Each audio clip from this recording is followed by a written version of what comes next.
के द्वारा जो प्रैक्टिस सेट लाया गया है बीपीएससी टीचर भर्ती के लिए कक्षा 1 और 5 के लिए, उसका हम आज 18वां नंबर प्रैक्टिस सेट करेंगे। इस वीडियो में हम मेनली 41 से लेकर 120 क्वेश्चन तक करेंगे, मतलब GS part, general study part को देखेंगे। तो 1 से लेकर जो 40 तक के क्वेश्चन है मैथ और रीजनिंग है, उसका मैंने दूसरा वीडियो बना दिया है, जिसका लिंक डिस्क्रिप्शन बॉक्स में है, वहाँ जाकर आप देख सकते हैं। तो चलिए शुरू करते हैं 41 नंबर क्वेश्चन से। पहला क्वेश्चन है, मानव शरीर की सबसे लंबी हड्डी कौन सी है? तो वो है आपका फीमर। फीमर जो है ना, सबसे लंबा भी है और सबसे मजबूत भी है हमारे शरीर का। और स्टेप्स जो होता है सबसे छोटा हड्डी होता है, स्टेप्स जो हमारे कान में होता है। पहला का आंसर डी हो जाएगा। दूसरा क्वेश्चन 42वां क्वेश्चन है, स्पर्श के कारण पौधों में दिशात्मक विकास गति डैश कहलाती है। तो दिशात्मक जो विकास गति होते हैं उसे थिग्मोनेस्टी कहते हैं, थिग्मोनेस्टी। इसको लिखा जाता है ऐसे, THIGMONASTY, थिग्मोनेस्टी लिखा जाता है, या इसी को सिस्मोनेस्टी भी बोलते हैं। 43वां क्वेश्चन है, सबसे छोटा जीवित पक्षी कौन सा है? तो वो हमिंग बर्ड है, सबसे छोटा जीवित पक्षी। 44वां क्वेश्चन है, निम्नलिखित में से कौन बहुकोषीय जानवर नहीं है? तो एक से ज़्यादा सेल, मतलब एक से ज़्यादा कोशिका किसमें नहीं होती है? तो अमीबा में नहीं होता है, इसमें एक ही होता है। बिल्ली है, हम मानव है, घोड़ा, ये सभी करोड़ों करोड़ों कोशिकाओं से मिल के बना, पर अमीबा में बस एक कोशिका होती है। 45वां क्वेश्चन है, द ओरिजिन ऑफ स्पीसीज पुस्तक किसके द्वारा लिखी गई थी? तो ओरिजिन ऑफ स्पीसीज लिखा गया था चार्ल्स रॉबर्ट डार्विन के द्वारा। 46वां क्वेश्चन है, निम्न में से कौन परिसंचरण प्रणाली का हिस्सा नहीं है? कोशिका, विल्ली, सिरा या घमनिया। तो आप देख सकते हैं विल्ली, विलाई, ये नहीं होता है। कोशिका है, सिराएं, घमनिया, ये सभी आपका सर्कुलेटरी सिस्टम जिसमें आपका खून बहता है उसका पार्ट है। विल्ली ये आपका खाना पचाने में काम आता है, खाना जब पच जाता है उसमें से निचोड़ के शरीर को प्रोवाइड करता है। ये न्यूट्रिएंट जो उसमें विटामिन मिनरल सब होता है, खाना सब उसमें से निचोड़ के देता है। तो 47वां क्वेश्चन है, नीली क्रांति किस चीज़ से संबंधित है? तो नीली क्रांति देखिए, अब नॉर्मल तरीके से लीजिएगा आज़ादी के बाद तो आप मछली उत्पादन बोल सकते हैं, ठीक। पर एक ज़माने में नीली क्रांति हुई थी, इंडिगो रिवॉल्ट बोला जाता है, जो 1859 में हुआ था दिगंबर विश्वास के द्वारा। 1859 मतलब आज़ादी की पहली लड़ाई जो हुई थी 1857, उसके जस्ट बाद हुआ था 1859 में, बंगाल के क्षेत्रों में दिगंबर विश्वास जी के द्वारा। तो नील उत्पादन भी बोल सकते हैं, मछली उत्पादन भी बोल सकते हैं। तो ऐसे क्वेश्चन आप कुछ भी लिख मारिए, सब चलेगा। पर एक चीज़ देख सकते हैं, अब जूट उत्पादन पहला ऑप्शन, कृषि उत्पादन इधर है, तो मछली उत्पादन इधर है। तो इस सभी को देख के आप लग रहा है कि आज़ादी के बाद से रिलेटेड है ना, तो मछली उत्पादन ही ज़्यादा सही होगा, क्योंकि दूसरा ऑप्शन सब देख के पता चल रहा है कि अच्छा उत्पादन से रिलेटेड हमें देखना है, जो कि मेनली जैसे जूट उत्पादन से रिलेटेड क्या था, उसको बोला जाता था golden fibre revolution, golden fibre क्रांति। कृषि, कृषि का ऐसा डायरेक्टली कुछ नहीं है, पर तरह तरह के हैं। कृषि को आप बोल सकते हैं एक तरह से ग्रीन रिवॉल्यूशन भी बोल सकते हैं, ग्रीन रिवॉल्यूशन भी है। मछली उत्पादन का था आपका ब्लू रिवॉल्यूशन था, वाइट रिवॉल्यूशन था आपका मिल्क से रिलेटेड, दूध से रिलेटेड, वाइट उजला होता है, तो ऐसे ही था। तो ऐसे देखा जाए तो एकदम बहुत ज़्यादा सही है डी ऑप्शन। 48वां क्वेश्चन है, विषाणुओं के अध्ययन को क्या कहा जाता है? तो विषाणु मतलब क्या होता है? वायरस, जिसको वायरोलॉजी कहा जाता है। 49वां क्वेश्चन है, निम्नलिखित में से कौन सी धातु सबसे अधिक तन्य है? तो सोना सबसे ज़्यादा तन्य होता है। 50वां क्वेश्चन है, जब किडनी सही तरीके से काम करना बंद कर देती है तो अपशिष्ट उत्पादों और खून से अतिरिक्त द्रव को निकालने की प्रक्रिया को क्या कहा जाता है? तो डायलिसिस कहा जाता है, क्योंकि किडनी क्या करती है, जो भी आपके अंदर का उल्टा पुल्टा सामान हो उसको फिल्टर करके बाहर फेंकता है, किडनी के बाद पेशाब के माध्यम से बाहर निकलता है। तो ये किडनी खराब हो गई मतलब फिल्टर नहीं हो रहा है आपके खून सब में जो उल्टा पुल्टा सामान है वो सब फिल्टर नहीं हो रहा है। उस प्रक्रिया को आर्टिफिशियल तरीके से एक तरह से डायलिसिस के थ्रू किया जाता है।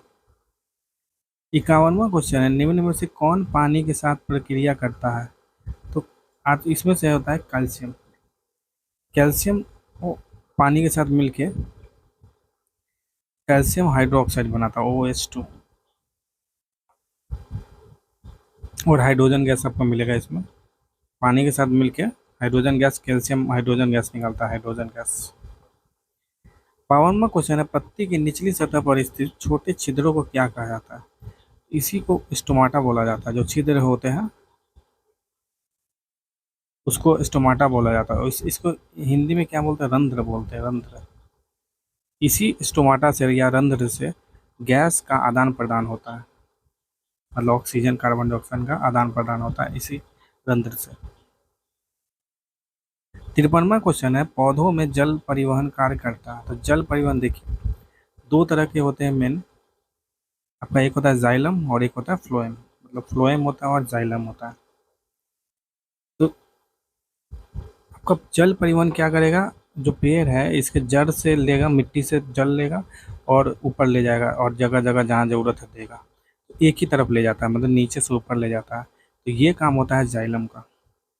फ्लोएम क्या करता है? जो पत्तियों या इधर उधर जो खाना बन रहा है उसको हर एक जगह ले जाना, खाना को इधर उधर ले जाना।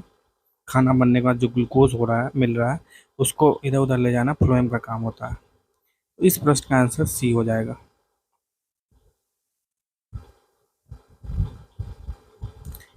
54वां क्वेश्चन, उस प्रक्रिया को क्या कहा जाता है जिसके द्वारा आनुवांशिक रूप से समान व्यक्ति उत्पादित किए जा सकते हैं?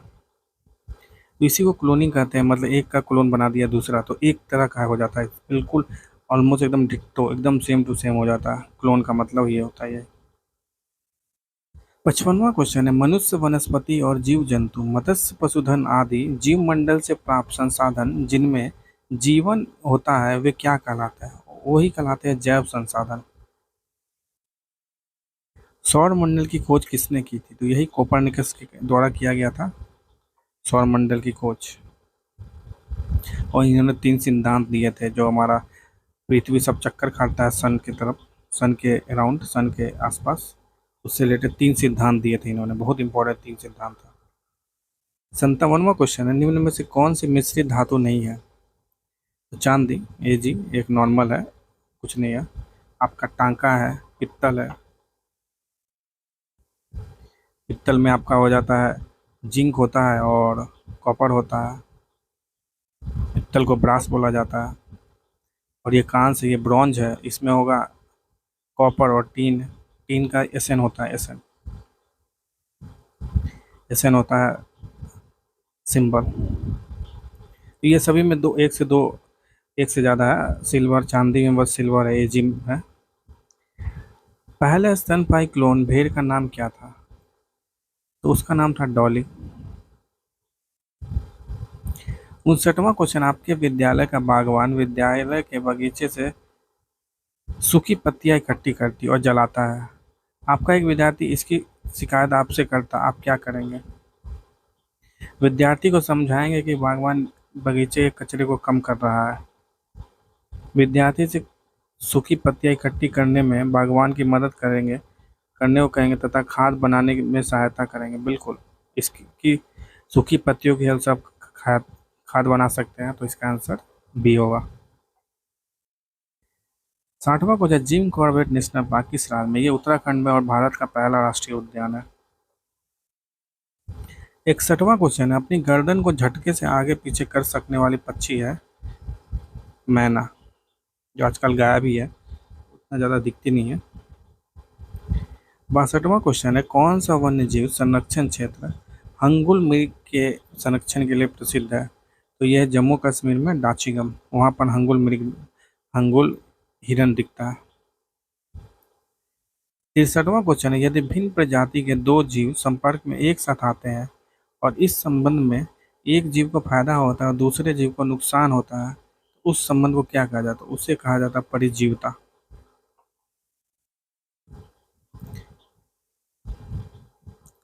64वां क्वेश्चन है, उस जोड़े को पहचान कीजिए जो कीड़ों के लार्वा के उदाहरण है। तो वो है आपका सुंडी और इल्ली।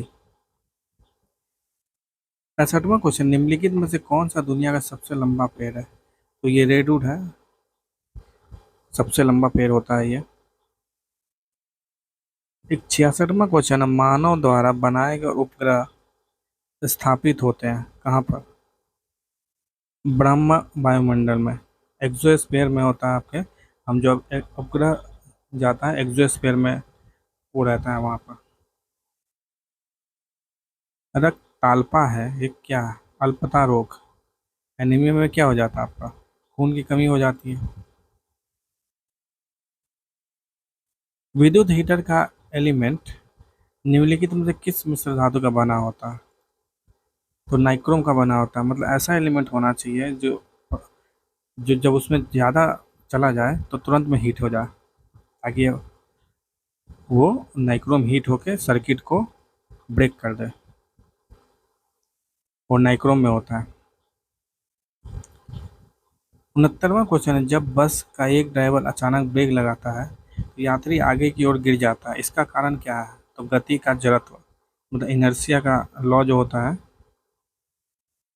मतलब क्या होता है कि जब बस ड्राइवर ब्रेक लगा रहा है तो यात्री क्या है, वो चल रहा था गाड़ी जब चल रहा था, बस जब चल रहा था तो यात्री भी चल रहे थे। तो यात्री क्या चाहेंगे? हमेशा चलते रहे, उनका शरीर यही चाहेगा चलते रहे, न्यूटन के गति के नियम के अनुसार चलते रहे। पर जब एकाएक ब्रेक लगता है तो शरीर तो आगे भागना चाहेगा, इसी कारण से आदमी आगे झुक जाता है, क्योंकि शरीर भागते रहना चाहता है, भले ही बस रुक चुका है। तो इसका आंसर सी हो जाएगा। 70वां क्वेश्चन है, भार का इकाई क्या होता है? तो भार का मतलब मास, मास का मतलब केजी। और न्यूटन और डाइन एक ही चीज, फोर्स का होता है, बल का होता है। और 1 न्यूटन होता है 10 की पावर 5 डाइन। 71वां क्वेश्चन है, उस विटामिन का नाम बताएं जिसकी कमी के कारण अधिक खून बहने लगता है। तो देखिए, विटामिन के आपका ब्लड को थक्का जमाने में मदद करता है, विटामिन के। तो इसीलिए विटामिन के की कमी नहीं होनी चाहिए हमारे शरीर में। 72वां क्वेश्चन, निम्नलिखित में से कौन सा नवीकरणीय ऊर्जा का स्रोत नहीं है? देखिए, विंड एनर्जी भी नवीकरणीय है, मतलब ये हमेशा रहेगा और इसको यूज़ करते रहिए, बनाता है। जियो थर्मल वो भी रहेगा, क्योंकि पृथ्वी के अंदर गर्मी रहेगी, मतलब ये एनर्जी रहेगा। और फॉसिल फ्यूल क्या है, ये धीरे धीरे खत्म हो जाएगा, ठीक ना। तो ये नवीकरणीय नहीं है, इसको हम नया नहीं कर सकते फिर से। सोलर एनर्जी है, सन बहुत सालों तक रहेगा, करोड़ों अरबों सालों तक रहेगा। तो 72 का आंसर सी है। 73वां क्वेश्चन है, मानव मस्तिष्क में ध्वनि की अनुगूंज कितनी देर तक कायम रहती है? वो है 0.1 सेकेंड तक। 74वां क्वेश्चन है, विस्थापन के परिवर्तन की दर को क्या कहते हैं? तो उसको कहा जाता है वेग, मतलब वेलोसिटी। 75वां क्वेश्चन है, निम्न में से कौन सी विधि जल को पंकिल जल से अलग करती है? तो निस्पंदन है। पंकिल जल मतलब जिसमें मिट्टी उट्टी हो, पानी समय, निस्यंदन विधि होता है वो। 76वां क्वेश्चन है, वी आई लेनिन का संबंध किससे है? तो लेनिन साहब रूसी क्रांति 1917 में जो रूसी क्रांति, उससे रिलेटेड है। 77वां क्वेश्चन है, भारत के इनमें से किस बंदरगाह का नाम बदलकर दीनदयाल बंदरगाह कर दिया? तो गुजरात में वो बंदरगाह होता था, कांडला नगर। तो 2017 में इसका नाम बदल के दीनदयाल बंदरगाह कर दिया गया। 78वां क्वेश्चन है, माओ डी जोंग किस देश की साम्यवादी आंदोलन का नेता था? तो चीन के नेता थे। 10 कुमार चरित किसने रची थी? तो ये दांडी के द्वारा रचित किताब थी। उबेर कप किसके लिए दिया जाता है? तो उबेर कप महिला बैडमिंटन से रिलेटेड है, जो कि पिछले साल इंडोनेशिया में होता था। और पुरुष बैडमिंटन कप का नाम दूसरा होता है। एक ये ऐसा खेल है जिसका मतलब, इस कप उबेर कप महिलाओं को दिया जाता है ना। मतलब पुरुष के लिए नहीं दिया, पुरुष के लिए इसको नाम रख दिया गया है थॉमस कप। सेम चीज़ बैडमिंटन, तो इंडोनेशिया में, मतलब पिछले साल इंडोनेशिया में जो हुआ था महिलाओं का बैडमिंटन, उसको बोला गया उबेर कप। पुरुष का जो हुआ उसको बोला गया थॉमसन कप। और भारत ने इतिहास में पहली बार इंडोनेशिया को 3-0 से हराकर थॉमस कप जीता था, जो कि बैडमिंटन का खेल है। 81वां क्वेश्चन है, बाबा रामचंद्र ने औपनिवेशिक शासन के दौरान मुख्य रूप से निम्नलिखित में किस क्षेत्र में किसान संघर्ष का नेतृत्व किया था? तो अवध क्षेत्र में सक्रिय नेता थे बाबा रामचंद्र, और क्या थे, किसान से रिलेटेड थे, काम किया करते थे। 82वां क्वेश्चन है, राजा शशांक जिनके विरुद्ध हर्षवर्धन ने युद्ध की घोषणा की थी, तो डैश समाज से के शासक था? तो शशांक था गौड़ समाज का, मतलब ये बंगाल के साइड में था। इसने क्या किया था, हर्षवर्धन के दामाद की हत्या कर दी थी शशांक ने। तो फिर हर्षवर्धन शशांक को मारने चला और मार भी दिया उसको। तो 82 का आंसर ये है। 83 क्वेश्चन है, सिंधु घाटी सभ्यता की लिपि कौन सी थी? तो सिंधु घाटी की अपनी कोई लिपि नहीं थी, उसमें बस फोटो देखिए और समझिए, ये ऐसा था, मतलब भाव चित्रात्मक था। 84वां क्वेश्चन है, पहला मुगल बादशाह कौन था? तो पहला मुगल साहब था आपका बाबर था। इसने पानीपत की लड़ाई 1526 में, पहली पानीपत की लड़ाई में इब्राहिम लोदी को हराकर भारत पे राज करने लगा। 85वां क्वेश्चन है, पहला चेतियागिरी विहार सांची में मनाया जाने वाला किस लोगों का पर्व है? कौन धर्म के ये मनाते हैं? तो चेतियागिरी विहार जो है ना, बौद्ध है। बिहार देख सकते हैं, तो बौद्ध धर्म आ गया। 86वां क्वेश्चन है, राष्ट्र संघ सचिवालय का मुख्यालय कहाँ था? तो राष्ट्र संघ का सचिवालय का मुख्यालय जिनेवा, स्विट्जरलैंड में है। 87वां क्वेश्चन है, मृदा संरक्षण की निम्नलिखित प्रक्रियाओं में किसको मल्चिंग कहा जाता है? बरसाती पानी के साथ मिट्टी के बहाव को रोकने के लिए एकांतर पंक्तियों में विभिन्न फसलें उगाई जाती है, ऐसा नहीं है। देखिए, जो पौधे के जो मतलब पौधे के बीच खुली जमीन पर पुआल आदि कार्बनिक पदार्थ की एक परत बिछा दी जाती है, ठीक ना। तो ये काम होता है, पुआल आदि मतलब पेड़ों के पत्ते, खर पतवार, ये सब बिछा दिया जाता है, कार्बनिक पदार्थ बिछा दिया जाता है, तो ये मल्चिंग कहलाता है। 88वां क्वेश्चन है, थिम्पू कहाँ की राजधानी? तो थिम्पू भूटान की राजधानी है। 89वां क्वेश्चन, आज़ाद हिंद फौज का गठन कब किया गया था? तो आज़ाद हिंद फौज का गठन 1942 में सिंगापुर में किया गया था।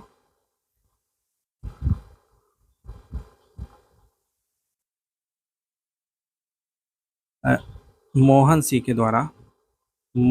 के द्वारा जापानियों की मदद से सिंगापुर में किया गया था, 17 फरवरी 1942। बिहार का विषाद किसे कहा जाता? बिहार का शोक किसे कहा जाता? तो ये कोसी नदी है।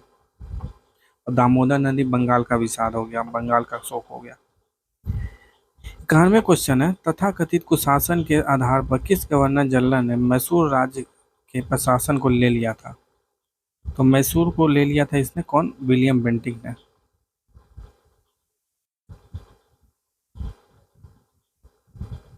विलियम बेंटिंक ने ही सती प्रथा को खत्म करने में मदद की थी। 92वां क्वेश्चन है, हिटलर जर्मनी का चांसलर कब बना? तो ये बना 1933 में। 93वां क्वेश्चन है, निम्न में से किस देश के संविधान से भारतीय संविधान में विधि द्वारा स्थापित प्रक्रिया को अपनाया गया है? तो विधि द्वारा स्थापित प्रक्रिया हमने जापान के संविधान से लिया है, मतलब रूल ऑफ लॉ।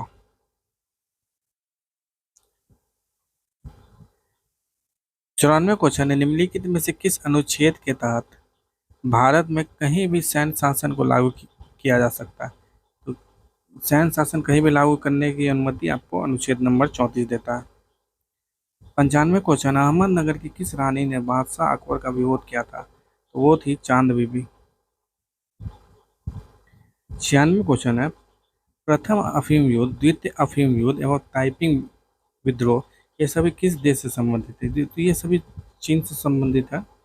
प्रथम अभी और दूसरे अफीम, इसमें ब्रिटेन था और चाइना था प्रथम में। द्वितीय में ब्रिटेन था और फ्रांस था एक तरफ और चाइना दूसरी तरफ था।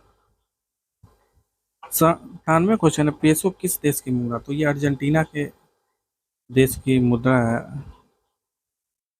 98 क्वेश्चन, निम्नलिखित में से किस सिख गुरु ने गुरुमुखी लिपि की प्रारंभ की थी? तो ये थे गुरु नानक देव के बेटे, मतलब या दूसरे गुरु, 10 गुरुओं में से दूसरे गुरु, गुरु अंगद जी। इन्होंने गुरुमुखी लिपि की को प्रारंभ किया था। विकास केंद्र उपागम किस योजना के अंतर्गत अपनाया गया था? ये था चतुर्थ पंचवर्षीय योजना। 44वां संशोधन 1978 में जो हुआ था, भारतीय संविधान के किस अनुच्छेद को प्रभावित करता है? तो इसमें था आपका, हमारा आज 5 है, पहले 6 हुआ था। राइट टू प्रॉपर्टी भी था, एक फंडामेंटल राइट, मतलब मौलिक अधिकार था राइट टू प्रॉपर्टी। मतलब कोई भी आपका ज़मीन ऐसे ही नहीं छीन सकता, आप सीधा ज़मीन छीन लिया सुप्रीम कोर्ट चले जाइए। तो इसको 1978 में हटा दिया गया फंडामेंटल राइट से, मतलब 12 से और 35 के बीच में जो आर्टिकल थे उसमें से हटाकर इसको 300A में डाल दिया गया। 101वां क्वेश्चन है, कॉमेट नमचा बरवा गुरला मानध्यता निम्नलिखित में से किसके नाम है? ये सभी हिमालय की पर्वतीय चोटियां हैं, ये चोटियों के नाम है। 102वां क्वेश्चन है, दिद्धा नाम की रानी ने भारत के किस भाग पर 980 से 1003 ईस्वी तक शासन किया था? तो कश्मीर पर राज किया था दिद्धा नाम की। 103वां क्वेश्चन है, किस किस क्षेत्र में उत्कृष्ट कार्य को पुलित्जर पुरस्कार के लिए मान्यता दी जाती है? तो साहित्य और पत्रकारिता क्षेत्र में पुलित्जर पुरस्कार के लिए पुरस्कार मिलता है ना, साहित्य और पत्रकारिता में। 104वां क्वेश्चन है, किसकी आत्मकथा का शीर्षक है सनी डेज? तो सनी आपको सुनील गावस्कर जी को भी बोला जाता था, तो ये सनी डेज सुनील गावस्कर जी से रिलेटेड है, क्रिकेटर है वो। 105वां क्वेश्चन है, क्रिकेट के पिच की लंबाई क्या होती है? तो क्रिकेट की पिच की लंबाई होती है 22 यार्ड, या इसको मीटर में 20.12 मीटर भी बोलते हैं। 106वां क्वेश्चन है, निम्न में से किसने रामायण का फारसी भाषा में अनुवाद किया था? तो ये था अब्दुल कादिर बदायूनी ने फारसी भाषा में अनुवाद किया था। 107वां क्वेश्चन है, मुस्लिम लीग की स्थापना किस वर्ष की गई थी? तो सलीमुल्लाह के द्वारा 1906 में ढाका में, जो कि आज के बांग्लादेश में है, वहाँ पर मुस्लिम लीग की स्थापना की गई थी सलीमुल्लाह के द्वारा। 108वां क्वेश्चन है, प्रसिद्ध संगीतज्ञ तानसेन का मकबरा कहाँ है? तो इनका मकबरा ग्वालियर में है, ग्वालियर मतलब मध्य प्रदेश में है। 109वां क्वेश्चन है, अशोक का मानसेहरा तथा शाहबाजगढ़ी अभिलेख किस लिपि में है? तो ये खरोष्ठी लिपि में है, मानसेहरा और शाहबाजगढ़ी अभिलेख। 110वां क्वेश्चन है, ग्रामीण स्थानीय शासन का पंचायती राज नामांकन किस भारतीय नेता के सुझाव पर परिणाम था? तो महात्मा गांधी ने आज़ादी के वक्त ही वो बोला करते थे कि भारत देश गांव में बसता है, ठीक ना, तो पंचायती राज जैसी चीज़ें वो उसी समय से लाना चाहते थे। पर शुरुआत में जब भारत आज़ाद हुआ तो इसको डीपीएसपी नीति निर्देशक, राज्य के नीति निर्देशक तक, जो कि आर्टिकल 35 से लेकर 51 तक था, उसमें डाल दिया गया। और उसमें पंचायती राज को या ग्राम क्षेत्रों को, ग्राम के बारे में जो भी आर्टिकल था वो आर्टिकल 40 में डाला गया। और बाद में हमने 1993 में जाकर इसको अलग से अमेंडमेंट किया और प्रॉपर बोला कि अब हर जगह पंचायत होगा। कुछ कुछ क्षेत्रों को छोड़ के, SC ST ऐसे क्षेत्रों को छोड़ के हर जगह पंचायत होगा। 111वां क्वेश्चन है, ग्राम पंचायत की संरचना में कौन कौन शामिल होता है? तो ग्राम पंचायत में आपका निर्वाचित मुखिया होता है, बिल्कुल मुखिया हेड होता है, प्रत्यक्ष निर्वाचित सदस्य जो 500 या उससे अधिक जनसंख्या का प्रतिनिधित्व करते हैं, बिल्कुल। पंचायत सेवक ऐसा कुछ नहीं होता है, सेवक वो कुछ नहीं होता, तो इसका आंसर 1 और 2 है। 112वां क्वेश्चन है, राष्ट्रीय आपात की उद्घोषणा के समय संसद निम्न में से किस अनुच्छेद के तहत राज्य सूची के विषय पर कानून बना सकता है? तो ये होता है आर्टिकल 250 के तहत। जब राष्ट्रीय नेशनल इमरजेंसी मतलब 352 जब चल रहा है देश में, उस समय क्या है, संसद जो कि सेंटर का, जो कि यूनियन का है, जो पूरे राष्ट्र तौर पे है, उस वो भी राज्य सूची के विषयों पर कानून बना सकता है 250 आर्टिकल का यूज करके। 113वां क्वेश्चन है, संयुक्त राष्ट्र परिषद यूएनएससी ने जनवरी 2023 में किस पाकिस्तानी आतंकवादी को वैश्विक आतंकवाद घोषित किया है? तो वो है मक्की, अब्दुल रहमान मक्की अब वैश्विक आतंकवाद घोषित हो चुका है यूएनएससी के द्वारा। 114वां क्वेश्चन है, 15 से 17 जनवरी 2023 के बीच जल्लीकट्टू बुल फेस्टिवल किस राज्य में मनाया जाता है? तो बहुत ही फेमस ये जानवरों का फेस्टिवल है, मेनली बैल का समझिए फेस्टिवल है ये, और ये मनाया जाता है तमिलनाडु में। 115वां क्वेश्चन है, फरवरी 2023 में भारतीय मूल की किस महिला ने अमेरिकी राष्ट्रपति चुनाव 2024 के लिए रिपब्लिकन पार्टी से अपनी उम्मीदवारी की घोषणा की है? तो रिपब्लिकन पार्टी की तरफ से कौन आगे बढ़ के आई है? ये आई है निक्की हेली, राष्ट्रपति चुनाव के लिए, जो कि अगले साल होने वाला है अमेरिका में। 116वां क्वेश्चन है, 21 से लेकर 23 मार्च की दूसरी G20 SFWG की बैठक कहाँ आयोजित की गई है? तो यह राजस्थान में आयोजित किया गया। वंदे भारत एक्सप्रेस 117वां क्वेश्चन है, वंदे भारत एक्सप्रेस ट्रेन चलाने वाली पहली महिला कौन बनी? तो ये बनी है सुरेखा यादव जी। 118वां क्वेश्चन है, विश्व स्वास्थ्य दिवस कब मनाया जाता है? तो 7 अप्रैल को विश्व स्वास्थ्य दिवस मनाया जाता है। 119वां क्वेश्चन है, विश्व थैलीसीमिया दिवस कब मनाया जाता है? तो 8 मई को विश्व थैलीसीमिया दिवस मनाया जाता है।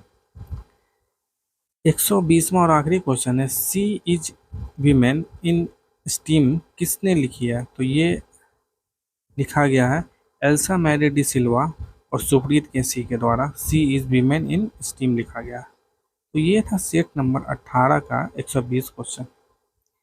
ऐसे ही अगर ये आपको वीडियो अच्छा लग रहा है तो चैनल को ज़रूर सब्सक्राइब कीजिए, शेयर भी कर दीजिए और लाइक तो ज़रूर कीजिए इस वीडियो को, और ऐसे ही बने रहिए हमारे साथ अंत तक सभी टेस्ट सीरीज को देखने के लिए, सभी सॉल्यूशन को देखने के लिए। अगले वीडियो तक के लिए धन्यवाद।